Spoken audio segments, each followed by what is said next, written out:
Hello friends, welcome to my channel Mystery Recap. Today I am going to explain 2009 drama mystery thriller movie called Afterlife. The opening scene features a funeral director, Elliot Deacon, who owns a funeral home. As a part of his daily routine, he prepares the couple for their funeral while talking to them softly. Currently, he is seen preparing the body of an elderly piano teacher. We then cut to a middle school teacher, Anna Taylor, who is having intercourse with her boyfriend, Paul. Despite the romantic setting, she does not seem to be enjoying it at all. Later, while showering, Paul inquires about the matter, but she insists that she is fine, though her expression says the opposite.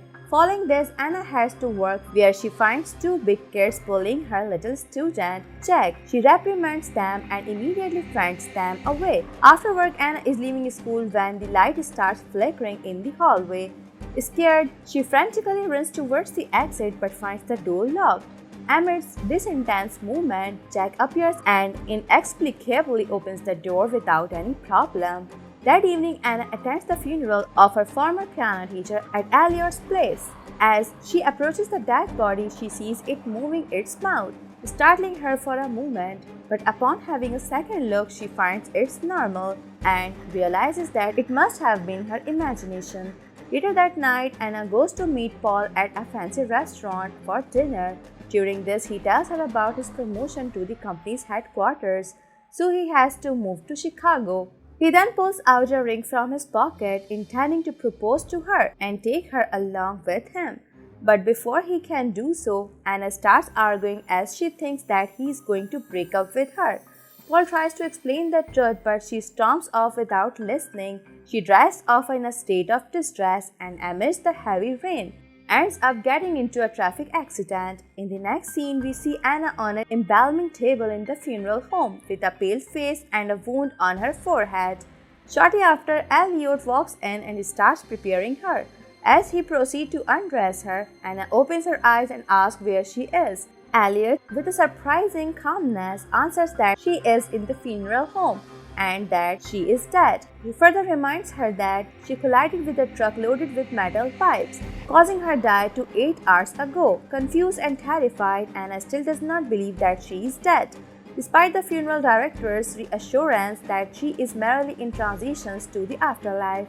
Meanwhile, Paul wakes up in his house and attempts to contact his girlfriend numerous times.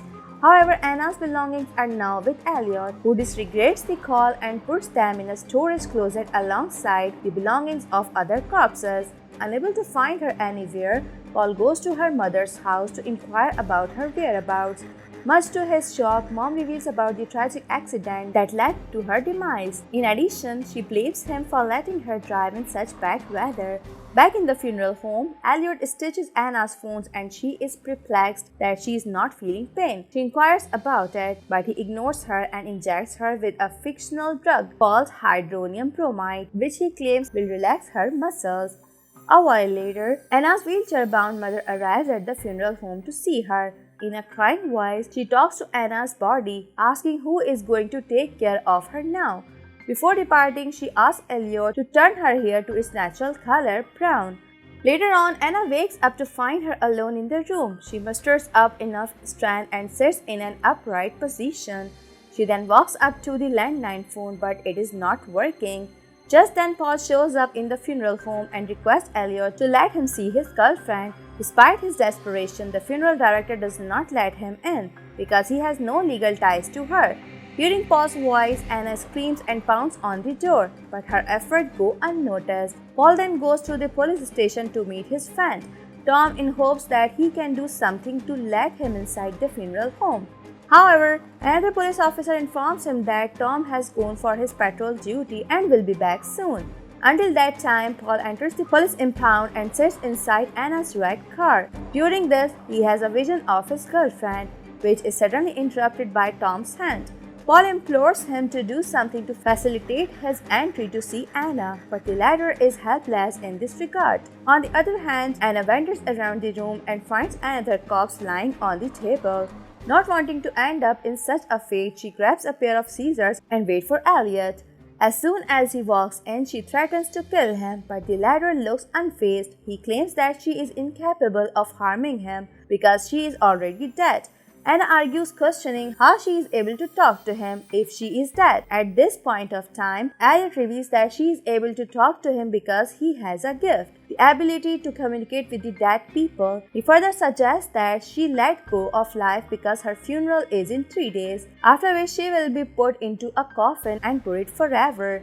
In the next scene, Elliot is preparing an old woman's body for funeral when he is joined by Jack, who seems to know about Anna's death. The boy asks about her teacher, to which Elliot replies that her funeral is on Friday and asks him to leave for now. The next morning, Paul hears the whispering voice of Anna and also experiences visions of her taking a shower. However, he soon snaps out of his sleep, realizing that it was just a dream. Meanwhile, Elliot returns to Anna with a dress, which she will be wearing in her funeral. While he is distracted, she discreetly steals a bunch of keys from his pocket. Later, as Elliot sets out to pick up another dead body from the hospital, Anna hastily uses the stolen keys and tries unlocking the door. Elliot pulls over at a gas station to refill his tank, and this is when he realizes that he forgets his keys, so he rushes back to the funeral home. In the interim, Anna manages to unlock the door and wanders around the house. She soon comes across a room with a telephone. She quickly dials Paul's number and starts praying for him to pick him. After a long ring, he picks up the call but soon hangs up, thinking that it's another hallucination. Just then, Elliot finds her and lets her see her corpse-like self in a mirror. This finally makes her believe that she has actually died. At the same time, Jack, who is standing right in front of the house, notices Anna, leaving him in shock. Additionally, another suspicious event transpires. Anna sighs in front of the mirror, causing her breath to fog it. However, Elliot cleverly wipes it off before she sees it. Now that she is convinced of her death, Anna stops resisting Elliot's preparation of her body and does not give any importance to what he administers her with. On the following day, Paul goes to Anna's school to collect her belongings. When he is about to leave, he is greeted by Jack, who tells him that he saw Anna in the funeral home wearing a red dress yesterday. Paul does not believe in him and asserts that she is dead, but when the boy claims that he does not love her enough, Paul becomes so angry that he slaps him in front of everyone. At the funeral home, a police officer arrives to see the dead body of his brother, who is kept in the same room as Anna.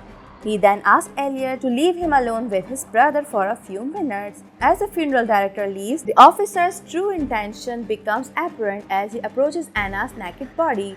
But just then he is on the verge of touching her, Elliot walks in and asks him to leave. Afterwards, Jack revisits the funeral home and confides in Elliot about what he saw the other day. In response, Elliot calmly replies that they both share the same ability to communicate with deceased individuals. On his way home, Paul suddenly recalls the red dress Anna wore in the morning before she died. This raises his suspicion that his girlfriend might still be alive. He rushes to the funeral home demanding to see her, but Elliot refuses. This time, Paul ignores him and breaks in, calling out for Anna. He continues searching for her until the funeral director threatens to summon the police. Paul then goes to the police station and tells Tom that his girlfriend is still alive. He further speculates that Anna has been sedated with some high dose of drugs, slowing down her heartbeat to the lowest point. However, his girlfriend does not believe in him as he does not have any evidence to back up his claim. Later on, Elliot dresses Anna with her funeral attire while the two have some deep conversation. She confesses that she was never happy with her life and was not able to love Paul wholeheartedly. However, now she regrets everything. The scene then cuts to the day of the funeral, where Elliot places Anna in the coffin. As he prepares to inject her with another dose of drugs, she asks to see herself for one last time. He then holds up a small mirror, and while she stares at herself, she notices her breath condensing on the glass. This makes her realize that Elliot has been lying to her the entire time and that she is not dead yet. In a state of panic, she tries to fight, but Elliot administers the drugs, rendering her unconscious. Later, everyone gathers in the funeral hall to pay their final respects to Anna. A short while later, Paul also shows up and places the engagement ring on her finger. During this time, her lips and eyelids move a little, so Elliot nervously decides to close the coffin. After it is buried in a graveyard, the devastated Paul starts drinking heavily. He is then approached by the funeral director, whom Paul blames for burying Anna alive. In response, Elliot responds that maybe he is right and tells him to go check by himself. Infuriated, Paul reacts aggressively, but before he can attack, Elliot tells him that he does not have much time left. Sensing the urgency of the situation, Paul drives towards the graveyard at full speed. Meanwhile, Anna wakes up inside the coffin and frantically screams for help as she slowly runs out of oxygen. Despite being under the influence of alcohol, Paul dodges several vehicles on the highway. He then arrives at the graveyard and quickly digs up Anna's coffin, taking her out. He somehow manages to revive her, after which she confesses her love for him. At the same time, Paul hears some odd sounds and Anna explains it to be the sound of Elliot's scissors cutting his clothes. The next second, Paul finds himself in the funeral home, with Elliot standing over him, preparing his body as he did Anna's. Elliot reveals to him that he never made it to the cemetery due to a car accident, which killed him. Paul protests that he is alive until Elliot inserts an embalming trocar deep into his torso. The movie ends here. Thanks for watching. If you like it, so please don't forget to subscribe my channel.